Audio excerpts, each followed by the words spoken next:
ଦର୍ଶକ ବନ୍ଧୁ ଜୟ ଜଗନ୍ନାଥ ଶୁଭ ସନ୍ଧ୍ୟା। ଆଜି ତୋ ପାଇଁ ତୋରି ପାଇଁ ଆପଣମାନେ ଆଜି ଦେଖିବାକୁ ପାଇବେ ରୁହି ଚିକିକି ସରି କହିଛି ଏବଂ ଭୁଲ ମାଗିଛି ଏବଂ ଚିକି ରୁହିକି କ୍ଷମା କରିଦେଇଛି। ହଁ ଦର୍ଶକ, ରୁହି ପୁଣି ଚିକି କହିବେ କି କ'ଣ କହିଲ ତୁ? ମୁଁ ତତେ ସରି କହିବି? ହଁ, ମୁଁ ତତେ ସରି କହିବି ଆଉ ମୁଁ ପୁଣି ତୋ ଗୋଡ଼ ଧରିକି ତତେ ଭୁଲ ମାଗିବି?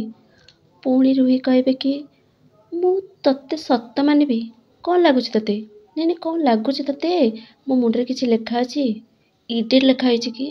ଦେଖ ଭଲ କି ଦେଖ, ଲେଖା ହେଇଛି କି ଇଡିଏଟ୍? ହଁ, କ'ଣ ହେଲା ଚିକି? ଚୁପ୍ ରହିଲୁ କ'ଣ ପାଇଁ? ହଁ, ତାପରେ ପୁଣି ରୁହି କହିବ କି ଦେଖ ଚିକି, ବହୁତ ହେଇଗଲା ତୋ ଡ୍ରାମା। ଏବେ କିନ୍ତୁ ମୁଁ ତତେ ଛାଡ଼ିବିନି, ଜମା ବି ଛାଡ଼ିବିନି ହେଲା।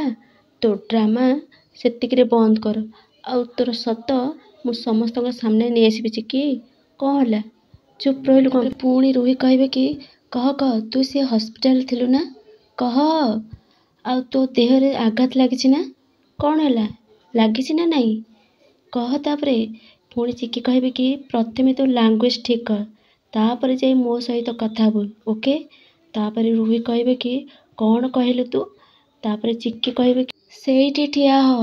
ତାପରେ ରୁହି ଚିକିର ପାଟି ଶୁଣି ଆଶ୍ଚର୍ଯ୍ୟ ହୋଇଯାଏ ଆଉ ଷ୍ଟାଚ୍ୟୁ ହୋଇ ଛିଡ଼ା ହୁଏ। ତାପରେ ଯଶୋଦା ମା ଓ ମଞ୍ଜୁ ରୁହିକି ଦେଖି ହସନ୍ତି।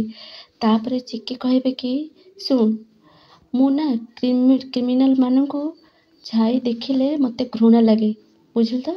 ତାପରେ ପୁଣି ଚିକି କହିବେ କି ଆଉ କ'ଣ କହିଲୁ ତୁ? ଆଘାତ ଲାଗିବା କଥା? ତ ଶୁଣ, ଏ ଦୁର୍ଗାକୁ ଆଘାତ ଦେଲା ଭଳିଆ ମଣିଷ ଜନ୍ମ ହୋଇନାହାନ୍ତି, ବୁଝିଲୁ ନା? ତାପରେ ପୁଣି ଚିକି କହିବେ କି ଆଉ ସରି କାହିଁକି କହିବି? ଏକଥା ତତେ ତୋ ଉଡ୍-ବି ହଜବେଣ୍ଡ କହିନାହାନ୍ତି? ମାନେ ମିଷ୍ଟର ଅଗସ୍ତି ତତେ କହିନାହାନ୍ତି? ହଁ, ମୁଁ ତୋ ଉପରେ କେତେ ବଡ଼ ଉପକାର କରିଛି ବୋଲି ମିଷ୍ଟର ଅଗସ୍ତି ତତେ କହିନାହାନ୍ତି? ଚିକି କହିବେ କି ଏଇ ଯେଉଁ ମୋ ସାମ୍ନାରେ ଠିଆ ହୋଇ କଥା ହେଉଛୁ, ଖୋଲା ଆକାଶ ତଳେ ବୁଲିବାର ଯେଉଁ ସ୍ୱପ୍ନ ଦେଖୁଛୁ, ଇଟ୍ସ ବିକଜ ଅଫ୍ ଦ ମି, ଅଣ୍ଡରଷ୍ଟାଣ୍ଡ? ବୁଝିଲୁ ତ? ତାପରେ ରୁହି ଆଶ୍ଚର୍ଯ୍ୟ ହୋଇକି ଚିକିକୁ ଅନେଇଥାଏ।